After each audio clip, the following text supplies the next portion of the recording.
Good morning to one and all present over here. Myself Asari Survase. I am in 11th preparing for NDA examination in Rashtramatha Jizavu Defence Academy Chinswad. Today I am going to speak on such a topic which should be discussed between each and every human being of India, because each country's human rights show us how the democracy is living. Our India has many fundamental rights. This shows that our India has a living democracy.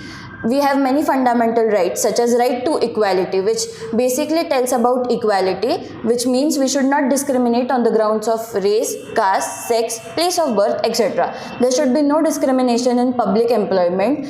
In olden days it should happen that the upper caste people were not even touching the lower caste people. This has been abolished by article number 17. Then comes article number 18, which is abolition of titles such as Maharajas, Rajas, etc.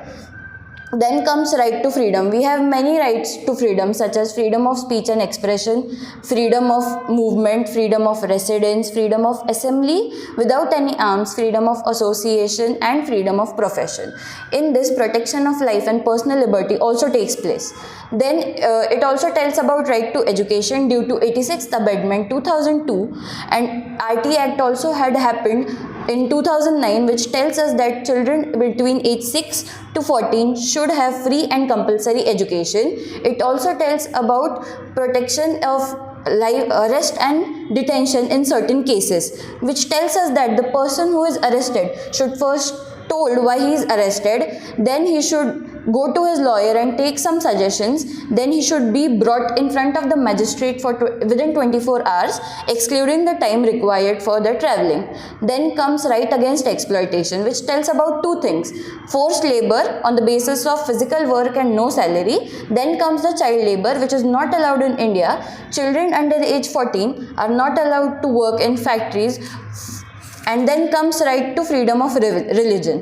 In India, there is vast religions in our India. So Indian people have their right to celebrate their own festival in their own religion. If any person likes any other religion, he can accept that religion and celebrate their festivals.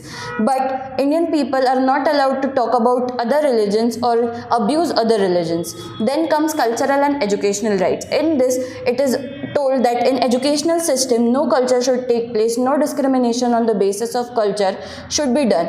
Exceptions are SC, ST, caste, etc. Then comes right to constitutional remedies, which is also known as soul of our Indian constitution.